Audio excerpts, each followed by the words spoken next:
Hi friends, इस मनीष और Nifty की वीकली एनालिसिस में आप सबका स्वागत है।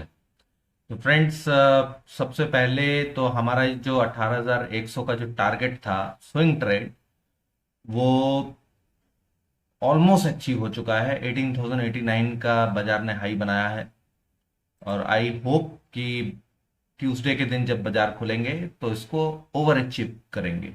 ठीक है।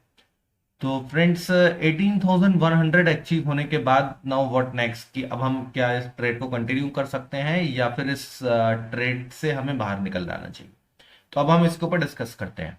ठीक। और नेक्स्ट वीक बाजार कैसे ट्रेड कर सकते हैं, बाजार में कैसे कारोबार हो सकता है, उसके ऊपर हम चर्चा कर लेते हैं।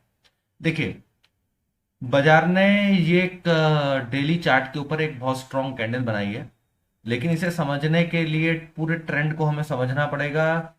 तो उसके लिए हम मंथली चार्ट से स्टार्ट करते हैं। ठीक है। मंथली चार्ट पे देखिए, मैंने ये जो राइजिंग ट्रेंड लाइन है वो एडजस्ट कर दिया है, क्योंकि बाजार जो है ना, ये एक मिनट मैं आपको एक्सप्लेन करता हूँ कि हमारी पहले जो ट्रेंड लाइन थी वो क्या थी। ठीक है।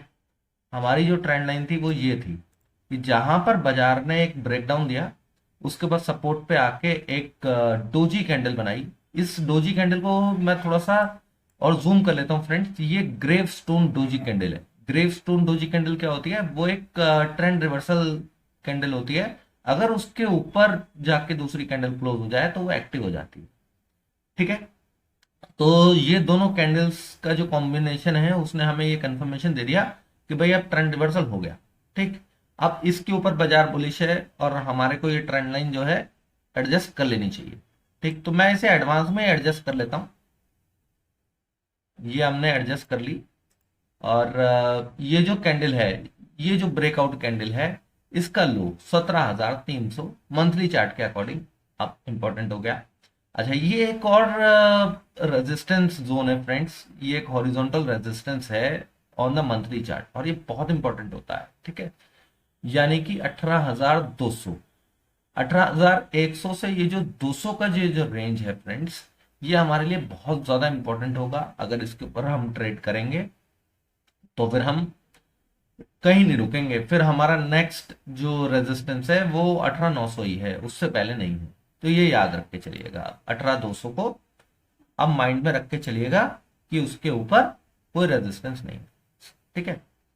अच्छा, मैं अब इस ट्रेंड लाइन को यहां से एडजस्ट कर देता हूं। ये वही वीकली की ट्रेंड लाइन है जो कि ऊपर आ रही थी। ठीक है। इसने अब एक ट्रेंड रिवर्सल सिग्नल हमारे को दिया है। और जैसे कि हमने लास्ट वीक डिस्कस भी किया था कि ये जो एक बियरिश कैंडल है ना, इसकी इंपॉर्टेंस नहीं है। ये केवल लोगों को डराने के लिए बनाई गई थी। ये हमने लास्ट वीक में चर्चा करी थी। ठीक है। और मैंने ये बोला था कि ये एक्टिव कब होगी? ये एक्टिव तब होगी जब इसके नीचे ट्रेड करेगा भाई। अदरवाइज आप इसकी तरफ ध्यान भी मत दीजिए। इसलिए मैंने वीकली चार्ट जो है ना फटाफट चेंज कर दिया था। ठीक। और हमने जो डिस्कशन किया था वो डेली चार्ट पे किया था, जिससे कि कोई नेगेटिविटी माइंड में ना आए। ठीक। तो बाजार ने वही किया जो हम एक्सपेक्ट कर रहे थे, ऊपर की तरफ का मूव दिया। और जिन लोगों को ये कैंडल दिखाई दे रही थी वो लोग बियरिश रहे और वो लोग ट्रेड में नहीं आ पाए, उन्होंने ये रैली मिस कर दी होगी। तो अब वो लोग क्या करेंगे कि इसका जब क्लोज हो गया ना, अब वो लोग लॉन्ग जाएंगे। अब वो लोग लॉन्ग जाएंगे तो हमारे लिए एक छोटा सा रेजिस्टेंस बनता है फ्रेंड्स, आपको दिख रहा होगा। ये देखिए, ये एक रेजिस्टेंस था। अब ये रेजिस्टेंस जो मैंने डेली एनालिसिस था फ्राइडे, थर्सडे फ्राइडे की, उसके अंदर डिस्कस भी किया था कि भाई अब ये एक रेजिस्टेंस लेवल आ रहा है। तो फ्राइडे के लिए मैं ये एक्सपेक्ट कर रहा था कि भाई हो सकता है बाजार थोड़ा सा यहाँ से नीचे जाके ऊपर ब्रेक करे। क्यों? क्योंकि वो बहुत ज्यादा इंपॉर्टेंट था। इंपॉर्टेंट इसलिए कि जब भी बाजार कोई रेजिस्टेंस पे आता है ना फ्रेंड्स, तो वहां पर मैं हमेशा बोलता हूँ कि जिगजैग करके ऊपर काटे उसे, जिगजैग करके निकले या उसके नीचे पुल बैक दे, तब ऊपर जाए, तब वो बहुत स्मूथ जाता है। ठीक। अब ये डायरेक्ट निकल गया। अब ये डायरेक्ट निकल गया तो इसने थोड़ा सा कंफ्यूजन क्रिएट कर दिया माइंड के अंदर। कंफ्यूजन क्या क्रिएट कर दिया कि भाई अब हो सकता है कि ये जो ऊपर की तरफ जो मूव निकला है, एक मिनट, ये जो हमने लेवल बना रखे थे, लेवल्स को अब डिलीट कर देते हैं। ठीक है, क्योंकि हमारा टारगेट हो गया है।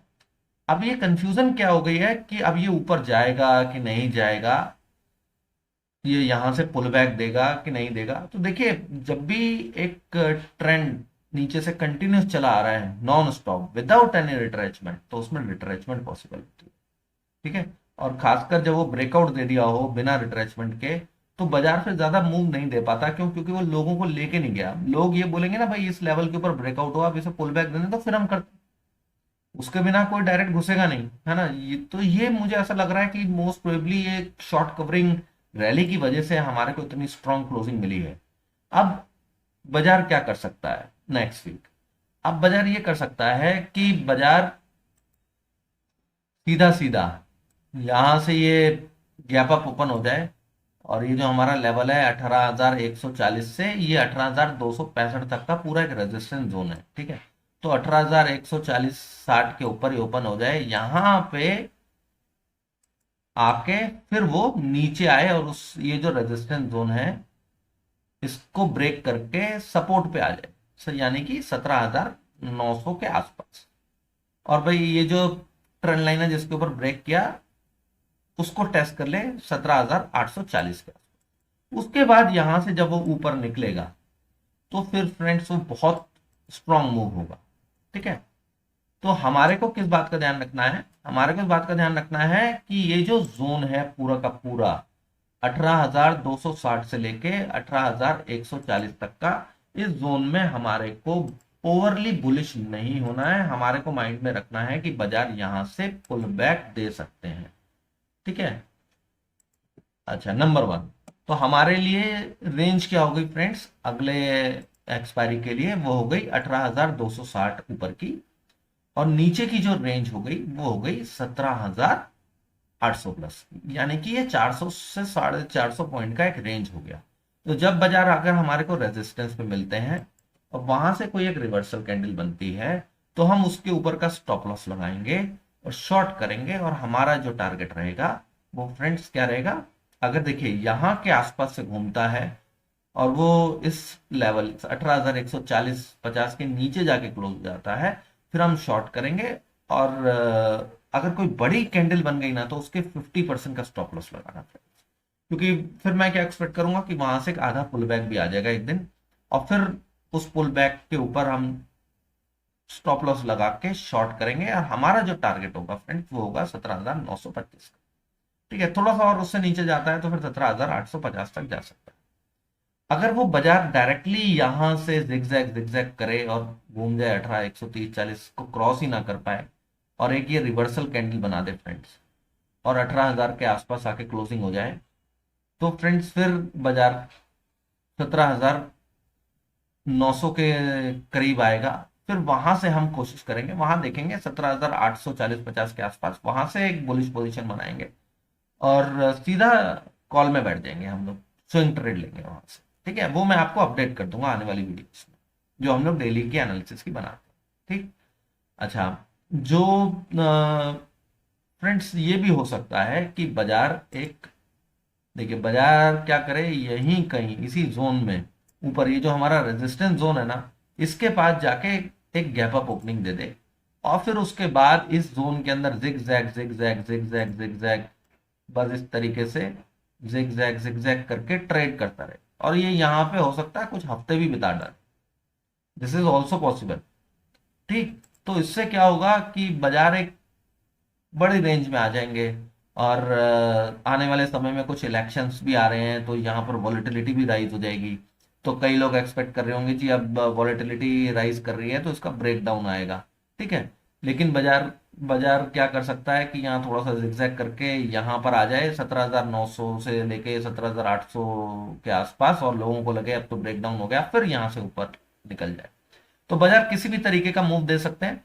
तो अगर बाजार 18,260 को क्रॉस नहीं कर पाते हैं तो हमें बियरिश रहना है, सेल ऑन राइज की अपॉर्चुनिटीज को हमें देखना है। और बाजार अगर 17,900 से लेके 17,840 50 के आसपास हमारे को मिलते हैं, ये जो ब्रेकआउट लेवल है हमारा 17,860, तो 17,860 से लेके 18,265 तक की हमारी पूरी की पूरी एक रेंज बन जाएगी।